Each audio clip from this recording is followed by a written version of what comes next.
With YouTube demonetizing independent media, please consider becoming a patron today for just $1 per month. Link below.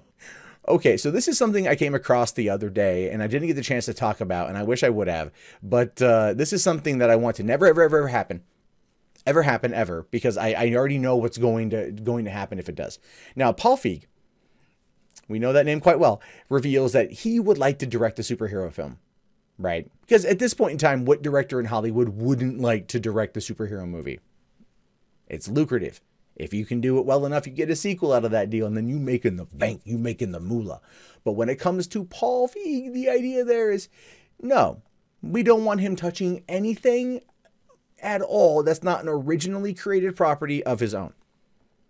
I stand by that notion because Bridesmaids, Spy, The Heat, subversive comedies based on tropes works okay. Ghostbusters? No, not at all. So let's see here. It says the superhero genre has continued to evolve and grow over the years, bringing a pretty wide array of directors into its fray. And as it turns out, one of the comedic fan favorites would be willing to toss his hat into the ring. Comicbook.com recently caught up with Paul Feig on the Deadpool 2 premiere red carpet, as he reveals he has quite a proclivity for comic book characters, but hasn't directed a superhero film for one particular reason. He says, yeah, I mean, there's certain ones I love, like Iron Man and all that, and there's other ones that I like, but for me, it's always hard to kind of figure out who to root for when people have so many superheroes or superpowers they can't get hurt. Okay, but let's kind of take that just into a general realm of context right here. The Heat, right, with Sandra Bullock and Melissa McCarthy, kind of action comedy. They were jumping around, flying around, all sorts of stuff, never got hurt. Melissa McCarthy in Spy, she all of a sudden became this badass karate master, fought a lot of people, never really got hurt. Kind of, again, falls into, even though like the Super Spy game still kind of plays on the whole superhero angle aspect a little bit. These are people that are top of their game, both physically and mentally. They're able to do things that most of us wouldn't. And at the end of the day, most of them are able to walk away unscathed as part of the mystique, part of the allure of being that type of hero. But it still kind of feels a little bit like superhero, right? It's not particular in the argument that he's trying to make here. Now, additionally, we can go and look at Ghostbusters, where none of them were injured. Not even falling through a hole that was a portal into another dimension that was ultimately destroyed by dropping a nuclear whatever from the Ecto-1 down into the thing. No one ever got radiation poisoning. The worst thing that happened to them was, their hair get white. That was it. So no one ever got hurt. So what's he bitching about? That's my question. Now, but as Feig put it, the exact problem with the genre is what has drawn him to the more tongue-in-cheek adaptations like Deadpool, right? Deadpool who can't also get hurt. I mean, we watch him literally, dismember himself and he grows back, and it's a running gag. So, again, I'd just like to point out the irony in the whole situation. He says, but what I love about Deadpool is that it kind of makes fun of all the things that I go, maybe we should make fun of that. It's just so funny. And Ryan Reynolds just kills it with these things. I know from Blake how hard he works on these movies. And so he doesn't know who he would definitely adapt.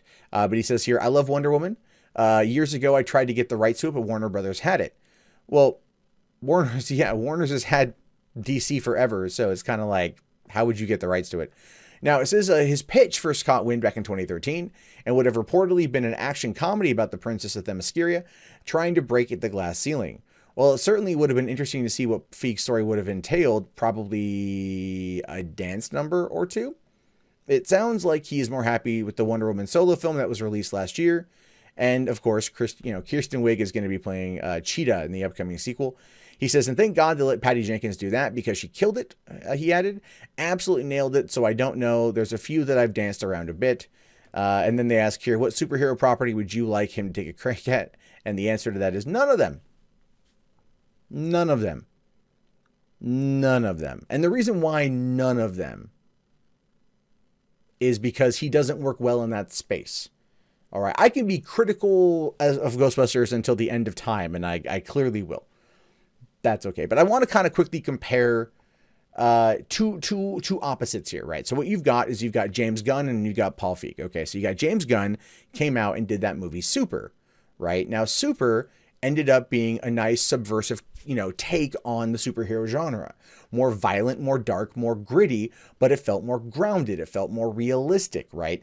And it worked well because that allowed him to then kind of get into that headspace and then come back and tell us the stories of Guardians of the Galaxy Volume 1 and Volume 2, which are just amazing films because they touch on different themes, oftentimes about fatherhood and family, which I really, really, really liked. Then you got Paul Feig, who comes in and does a subversive comedy like, Spy or Heat or Bridesmaids, that takes a certain trope and tosses it on his ear. Then when he gets a big budget adaptation, he tries it again and it fails.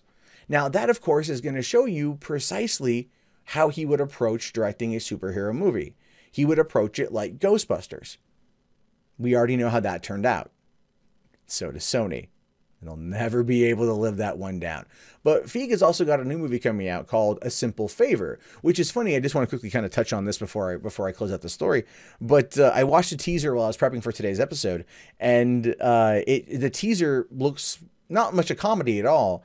And at no point in time did it say from the director of Bridesmaids or Heat or Spy or Ghostbusters. They're keeping his name, for at least at this point, so far removed from the marketing because they already know that when it comes to the name Paul Feig, it's pretty much associated with shit. Like it's he walked away from being Oscar nominated at least some Oscar nominations or buzz about that with Bridesmaids to Ghostbusters only a few short years later. So it goes to show you how a career can go.